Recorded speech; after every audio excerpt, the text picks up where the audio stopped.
In this video, I want to compare the magnetic force acting on a charge with the electric force that would act on a charge.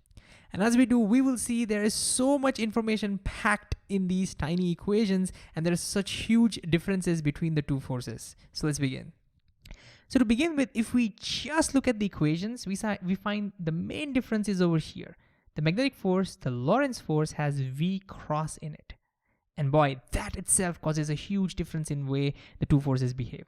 So we'll first compare their strengths, and then we'll compare their directions. Okay, so let's start with the strength of the magnetic force. And for that, let's assume that, let's take an example, okay? Let's say that we have a uniform magnetic field. And in that magnetic field, let's say we have 4 protons. 1, 2, 3, 4. And let's say this first proton is moving this way with some speed. The second proton is moving this way with the same speed. The third one is moving this way with the same speed. And the fourth one is not moving at all. And what I want you to think about just by looking at this equation is, what will be the strength of the magnetic force on each one of them? Will it be the same? Will it be different? Why? Can you pause and think about it? All right, to figure out how strong the force is, we have to look at the magnitude of this equation. So if I just look at the magnitude of this force, it's going to be magnitude of this thing. What will that be? The magnitude of that is just going to be Q into magnitude of V cross B. And the magnitude of V cross B will be magnitude of the velocity times the magnitude of the magnetic field times sine of the angle between the two.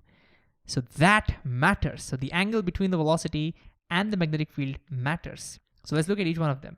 If I look over here, notice the angle between the two is 90 degrees. So over here, sine 90 is going to be 1, and that's maximum, which means over here, this proton is going to actually experience the maximum magnetic force. What about this one?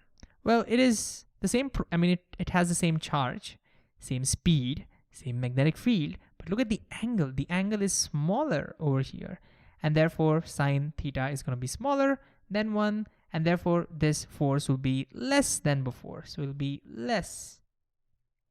What about this one? Well, over here, they're in the same direction, which means theta is 0. If sine theta is 0, the magnetic force goes to 0, which means this charge is not going to experience any force. No force. 0. What about this charge? Well, it's not moving at all, which means there is no velocity.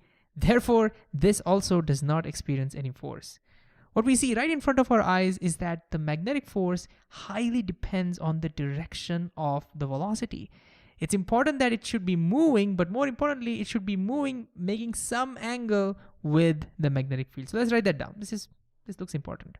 So what we find is that the magnetic force is maximum when the two are perpendicular, when velocity is perpendicular to the magnetic field. And we find that the force is a minimum, which is 0, when either the velocity is 0 or when they are in the same direction. So when velocity is parallel to the magnetic field or when velocity is 0. Okay, now let's look at the electric field, something we've seen before, the good old familiar electric field. What if I ask the same question? Same 4 protons, moving with same 4 conditions, one moving this way, one moving this way with some speed, same speed, one moving this way with the same speed, this is not moving at all. What do you think will be the electric force on each one of them? Will it be same or different? Can you pause and think about it? For that, we look at the magnitude of the electric force, and the magnitude of electric force will be magnitude of Q, which is just Q, into magnitude of E, which is just going to be E. And so what we find is that there is no velocity in this equation. And therefore, electric field says, I don't care about the velocity. I don't care about the direction of the motion. It's going to put the same force, which means they're all going to experience the same force. So right in front of your eyes, the big difference, the first big difference is this depends on the velocity, whereas the electric force does not depend on the velocity. Does not. All right, now let's look at their directions. And this time let's start with the electric field. So if I were to ask you, what is the direction of the electric force here, here, and here, and here? What direction is it? Well, for that, we're just gonna look at the vectors. It says the direction of the electric force will be in the same direction as the electric field. If the charge is positive, it'll be in the opposite direction if the charge is negative.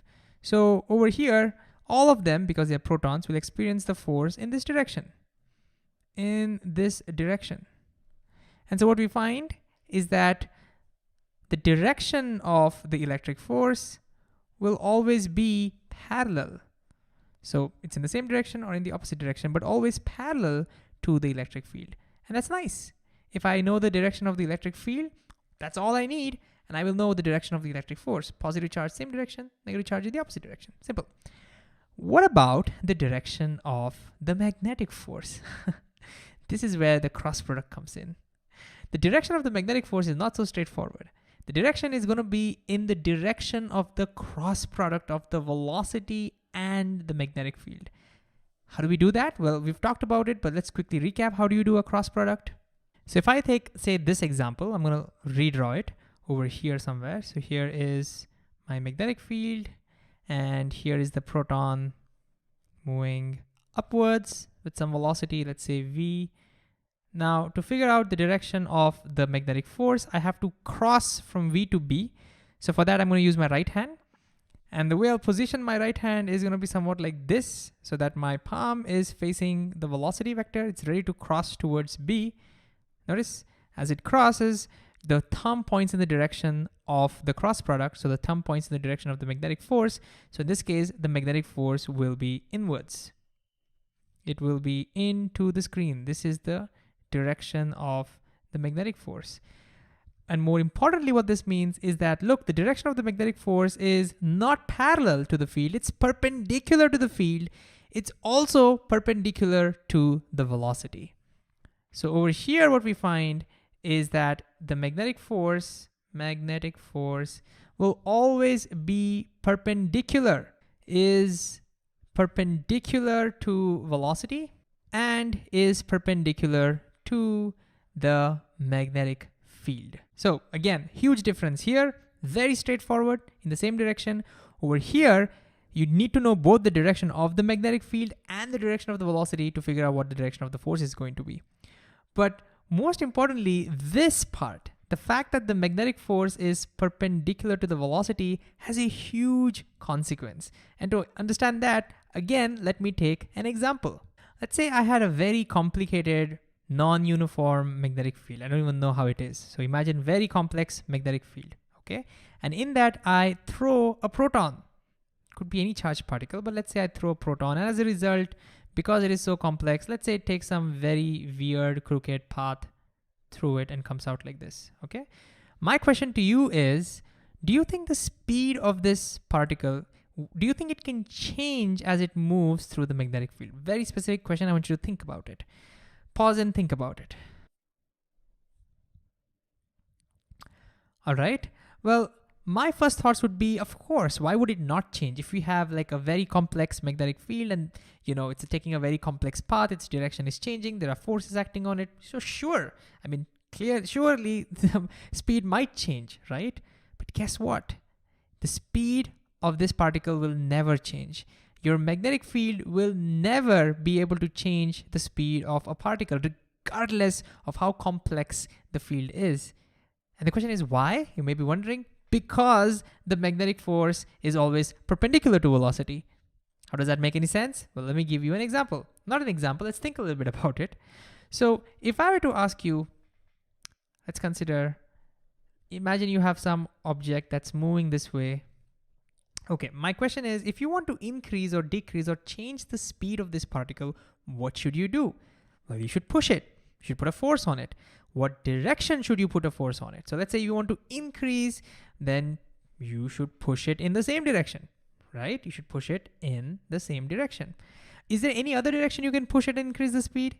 Yes, you can push it this way and you can increase the speed, because when you put a force this way, there is a component of that force. The force has an effect in that direction, and that effect is going to accelerate the particle and increase the speed.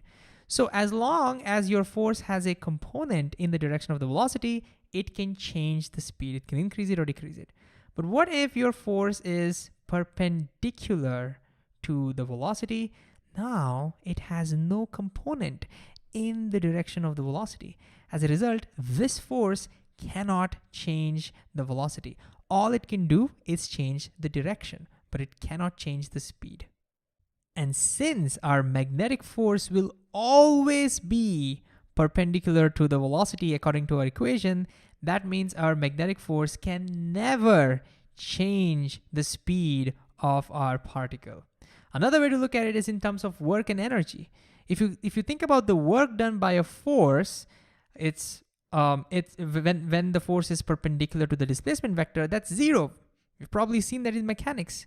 So another way to think about it is that our magnetic force does no work, and therefore it cannot change the kinetic energy. So a big consequence of this is no change in speed or kinetic energy. And this means, regardless of how complicated, this will always hold true. This will always hold true, regardless of whether you're dealing with the uniform or non-uniform magnetic fields.